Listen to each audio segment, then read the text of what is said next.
Անկախության վերականգնության դատարանության դատարանից տարածում եղած գործով դատարանը շարունակում է իր աշխատանքները,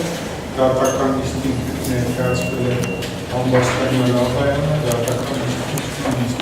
ներկայացել է վերջին շահերի պաշտպան դաստաբան Պարոն Պապիկյանը։ Այս պայմանությամբ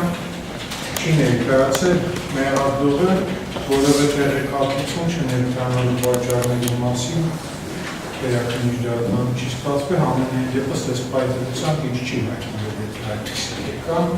բաց այդ հարգելի պաշտպանության կողմ արդեն դատարանության գործով նախատեսված ծավալ սահմաններում ըստ էության սպառել է իր աշխատանքները եւ նաեւ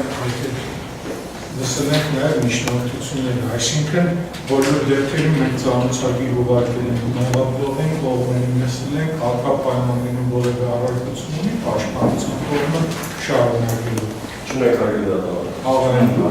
շատ լավ։ Նկատում են նաև որ ստեցում պատշաճ իրազեկ կողմի չներկայանալը հարգելի չի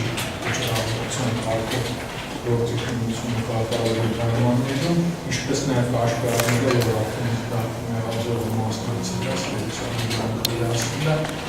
պատճառով դատարանի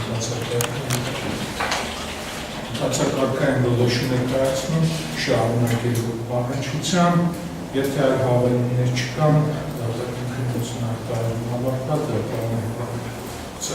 դատական արկածներում ընկերապարակի այսօր այս դարաճուկ շնորհակալություն։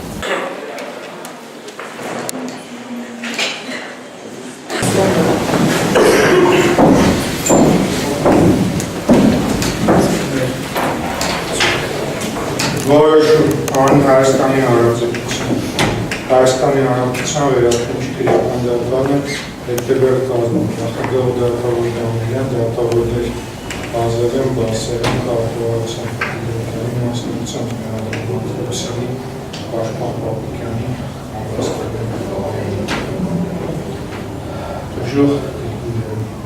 Հեռանված դատական նիստին քննության առնելով պաշտպանի վերականգնիչ բլոկը Սյունիքի մարզի Թամիասյան Աբուջանցյանի դատարանի 10-11-2018 թվականի հրապարակում է որոշման եզրափակիչներից։ Վերականգնիչ դատարանը որոշեց Լավրան Գրիգորի Աղայանի նկատմամբ Հայաստանի Հանրապետության քրեական օրենսգրքի 358 մեկցուցիչ հոդվածի երկրորդ մասով Սյունիքի մարզի Թամիասյան Առաջին այցանի դատարանի 10-11-2016 թվականի դատավեճերը թողնել օրինականություն մեջ, իսկ պաշտպանի վերականգնիչ բողոքը միաժամանակ։ Սույն որոշումը կարող է բողոքարկվել Հայաստանի Հանրապետության ինքնաբեր դատարան հրապարակման պահից 1 ամսվա ժամկետին։ Դատական նիստը հայտարարվել Անկեղծորեն չէ, մտավախություն կար, բայց նման որոշման չէի սպասում։ Մտածում էի, որ բացի արտադատություն իրականացնելուց կմտածեն նաև հայկական բանակի մասին։ Այդ չեմ խոսում, որ արտադատությունը ուղղակի, չգիտեմ, անարգանքի ենթարկվեց առանց փաստակազմի, առանց հիմնավորումների, անձի նկատմամբ դաժան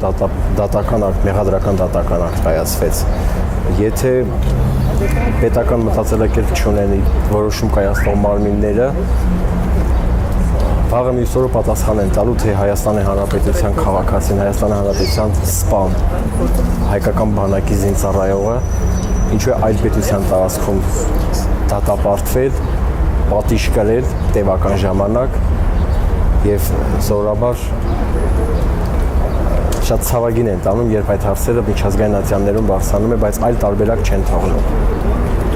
Ուղղակի հարցը արտադրության հարթությունից տեղափոխում են նաև քաղաքական հարթություն։ Դե բնականաբար կբողոքարկենք Վճռաբեկ դատարան, որտեղից ոչ մի ակնկալիք չունենք։ Դա ընդամենը ձևական քայլ լինելու եվրոպական դատարան դիմելու համար։ Ընդամենը ձևական քայլ լինելու։ Մի գործ, որի մեղադրական փաստերի 80%-ը պատճառաբանվել է, վրիպակներ են եղել,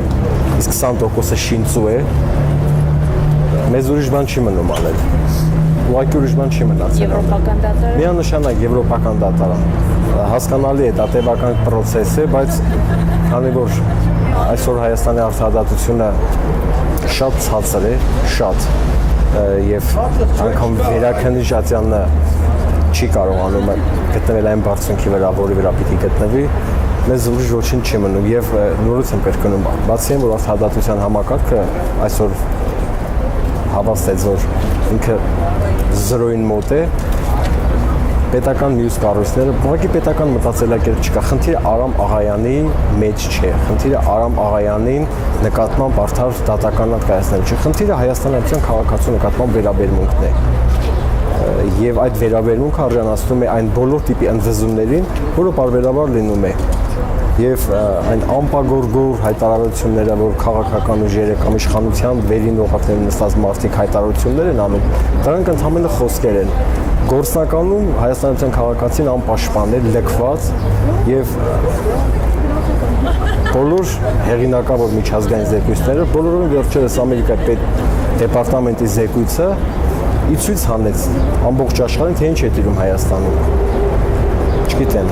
սա այն ճակերտավոր առաջընթացն ու անվտանգությունն է, որի մեջ մենք գտնվում ենք։ Դժողը ոչ միայն բողոքություն, դժողը նույնիսկ դժողին ստիպել են հաղորդում տալու։ Դժողին ստիպել են։ Հենց գործը հարուսել է շինցու։ Այսինքն դժողը ինքը տեղյակ չի ինչ է տեղի ունեցել, ինքը տեղյակ չի եղել ինչու են իրեն ստիպում հաղորդում տալու համար։ Գործը պետք սարքել, սարքել է։ Ես չեմ բախում այս բառից, բազմից ասել ենք նաև դատարանում։ Անհրաժեշտ է գործ սարքեն, որը սարքել է։ Ում է խանգարում։ Ես չգիտեմ, հավանաբար մինչ հիմա մենք չենք ասել, բայց գուցե Արամ Աղայանը զորամասում կամ որոշ զինվորականները շատ էր խանգարում, երբ ինքը պարքեշ ծառայություն էր տանում, երբ ինքը թույլ չի տվել իր տնօրինման տակ գտնվող վառելիքի կամ այլ նյութական արժեքների ապօրինի օգտագործումը, ինքը երբեք թույլ չի տվել եւ այդ հաղթության մեջ ինքը միշտ խնդիրներ է ունեցել եւ մենք երբեք դա չենք շահարկել դատարանում եւ առաջացանում եւ վերաքննիչ, բայց նաեւ չենք ասեն կարծում ենք, որ նաեւ դա ոչ պակաս դեր է խաղացել, որ Արամ Աղայանի նման զինվորները, ովքեր իրենց տնօրինման հանձնված նյութական արժեքները չեն մսխել, այլ նպատակներով, անձնական կամ այլ նպատակներով չեն օգտագործել, նման անձին բանակին պետք չէ։ Նման անձանց համար շուտ ձերբազատվել է պետք կամ բանտերում փակել։ Արամ Աղայանը դրանցից մեկն էր։ Այստեղ Արամ Աղայանը խնդիրը ոչ թե մենք ունենք դժող, թե չունենք, Արամ Աղայանի ճակերտներով դժողներ են զորամասի մի շարք բարձրաստիճան սպաներ, ովքեր չեն օգտվել այն նյութական բարիկներից, որը զինվորի համար է եղել եւ Արամ Աղայանը թույլ չտվել դրանք տանել։ Խնդիրը դրա մեջ է։ Ես սպասում եի գոնե վերադասատյանը դատարան կունենանք, ոչ թե շտամպովոչնի մեքենա։ Մենք ուղղակի դատարան չունենք, ունենք դրոշմակնքող մեքենա, որը դատախազի քննիչի որոշումը միայն հաստատում է։ Թե ինչի համար են պահում այս դատարանները, Աստված գիտի։ Տեսակ, ինքներդ տեսակ, թե ինչ կատարվեց։ Ամբողջ դատական նիստերին երևի հետևել եք, տեսել եք, որ ոչինչ չկա, ուղղակի շինծու քրեական գործ, ոչ մեկը պատասխան այդպես էլ չպահանջեց, ոչ քննիչից, ոչ դատախազից, ոչ Արարչյանի դատարանից, ընդհակառակը հաստատեցին նույն որոշումները։ Եվ ինչ է դառնում, իսկապես դրոշմակնքող մեքենայի հետ գործ ունենք։ Ժամանակին ավտոբուսները, որ գնում էին, կար մի հատ սարքավորում, որ Պուտյովկեն ուղեգիրը մտցնում էին, որ ուղղակի տեղ է հասել։ Հիմա մեր դատարանները այդ վիճակն է։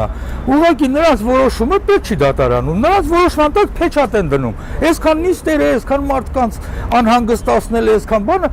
ուղղակի լրիվ անիմաստ է։ Ինչի համար է մեր պետությունը մեր հարկատուների հաշվում պահում դատական համակարգ, ես դա չգիտեմ։ Չեմ կարողանում հասկանալ։ Երբ որ սեպտեմբերի 2-ով եւ քննիչը եւ դատախազը Նոստրադամուսներ են դառել, սեպտեմբերի 2-ին քննիչը որոշում է կայացնում, սեպտեմբերի 9-ին կայանալի դեպքերի կապակցությամբ։ Ու ոչ մեկ չի հարցնում, այնգեր քննիչ, այնգեր դատախազից ինչ է անում։ Երբ որ զորամասի հրամանատարությունը ապօրինի որոշումներ է կայացնում, երբ որ չունենալով դրա ոչ իրավունքը, ոչ էլ դրա լիազորությունը։ Սեպտեմբերի 10-ին ծառայական քննությունը հասկացնում, մի զորամասի հրամանատարը հրամանը տալիս է սեպտեմբերի 21-ին, ոչ մեկը դրանցից պատասխան չի պահանջում։ Բայց արի տես որ սպային, այն սպային, որ բոլոր զինվորները սիրել ու հարգել, սպային դատում են։ Եվ ինչի համար, տեսակ,